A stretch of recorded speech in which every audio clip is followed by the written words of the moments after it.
السلام علیکم ورحمۃ اللہ وبرکاتہ، میں ہوں طلحہ قمر۔ آج پھر سے سوشل میڈیا پر لال مسجد اور جامع حفصہ کا ذکر گھوم رہا ہے۔ کسی ویڈیو میں مفتی طارق مسعود صاحب کا بیان تو کہیں مولانا عبدالعزیز صاحب کا جواب۔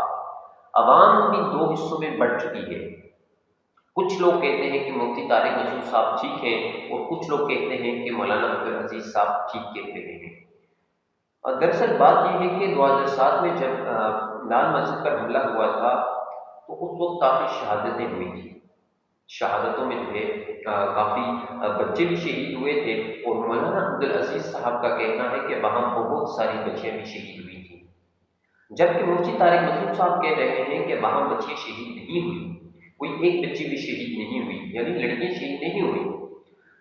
مفتی طارق مسعود صاحب کہہ رہے ہیں کہ اگر وہاں بچے شہید ہوئی ہیں تو ہمیں ان کی وہ جو ہے ان کے نام بتائے جائیں اور ان کے ایڈریس بتائیں، اور بڑے غصے میں یہ الفاظ استعمال کر رہے ہیں کہ ہمیں جو ہے ایڈریس دیں بچیوں کے، جو بچیاں شہید ہوئیں۔ وہاں تو لڑکے شہید ہوئے تھے، اور مولانا عبدالعزیز صاحب کی والدہ بھی شہید ہوئی تھی، ان کے بھائی بھی شہید ہوئے تھے، مگر بچیاں شہید نہیں ہوئی، ایسا کہنا ہے مفتی طارق مسعود صاحب کا۔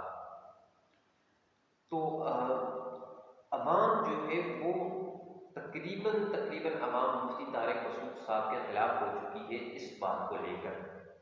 مفتی صاحب کا جو بھی بیان آتا ہے اس کے نیچے جو ہے عوام جو ہے گالیاں بھی دے رہی ہوتی ہے، اور ان سے سخت اختلاف اور جو ہے برے الفاظ کو استعمال کیا جا رہا ہے۔ لیکن سوال یہ ہے، کیا حق کسی شخصیت کے ساتھ ہوتا ہے یا حق قرآن اور سنت کے ساتھ ہوتا ہے؟ 2007 میں لال مسجد کا ایک ایسا واقعہ تھا جس میں جو ہے اسلام آباد جو ہے وہ گم گم ہو چکا تھا۔ ایک مدرسہ، ایک حکومت اور ایک عوام کے بیچ کی لڑائی۔ کسی نے کہا کہ بچیاں شہید ہو چکی ہیں، اور کسی نے کہا یہ سب غلط فہمی ہے۔ لیکن اصل سوال یہ نہیں کہ اس وقت کیا ہوا تھا، اصل سوال یہ ہے کہ آج ہم کیا سیکھ رہے ہیں۔ کیا ہم نے وہ غلطیاں دوبارہ نہیں دہرائیں؟ کیا ہم وہ غلطیاں دوبارہ نہیں دہرا رہے؟ آج جب مفتی طارق مسعود صاحب نے کہا کہ 2007 میں بچی شہید نہیں ہوئی تھی، تو اس بیان نے سوشل میڈیا کو ہلا دیا۔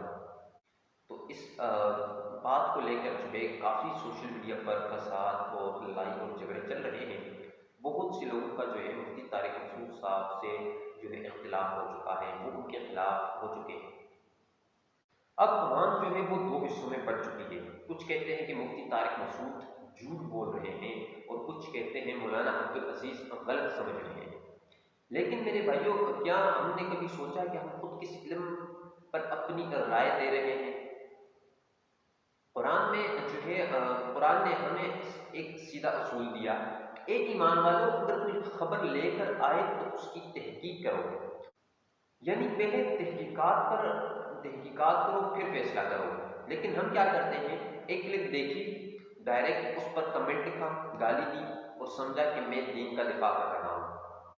لیکن اصل میں ہم امت کو توڑ رہے ہیں۔ نبی صلی اللہ علیہ وسلم کے دور میں بھی اختلاف ہوتے تھے، لیکن رسول اللہ نے کبھی کسی مومن پر الزام نہیں لگایا۔ آپ صلی اللہ علیہ وسلم نے ہمیشہ صلح اور عزت کا راستہ چنا۔ آپ صلی اللہ علیہ وسلم نے فرمایا، مسلم وہ ہے جس سے دوسرے مسلم اس کی زبان اور ہاتھ سے محفوظ رہے۔ تو اگر ہم اپنی زبان سے دوسرے مسلمان کو ذلیل کرتے ہیں، چاہے وہ مفتی طارق مسعود صاحب ہوں یا مولانا عبدالعزیز صاحب، تو ہم اپنی نبی صلی اللہ علیہ وسلم کے اس فرمان کے خلاف جا رہے ہیں۔ فتنے کا دور ہمیشہ کنفیوزنگ ہوتا ہے، یہ فتنوں کا دور ہے، اور اس دور میں سب سے بڑی عبادت صبر اور دعا ہے۔ اگر ہم چاہتے ہیں کہ اللہ امت میں برکت دے تو ہمیں آپس میں محبت اور عزت سے رہنا ہوگا۔ نہ ہم جج ہیں، نہ اللہ کا حکم رکھنے والے۔ ہمارا کام ہے اپنے عمل سدھارنا، اپنی زبان بچانا اور حق پر قائم رہنا۔ میری درخواست ہے ان لوگوں سے جو لوگ مفتی طارق مسعود صاحب کے بیان کے نیچے جو ہے گالیاں اور غلط الفاظ استعمال کر رہے ہیں، ان سے ریکویسٹ ہے کہ ایسا مت کریں۔ وہ ایک عالم ہے، وہ ایک مفتی ہے، ہمیں اپنے علماء کی قدر کرنی چاہیے۔ کچھ لوگ ایسے بھی ہیں جو اس وقت مفتی طارق مسعود صاحب کے ساتھ ہیں، اور وہ اختلاف رکھتے ہیں، مگر میں ان لوگوں سے بھی کہوں گا کہ اختلاف کسی سے نہ رکھیں اور اپنی رائے بھی نہ دیں۔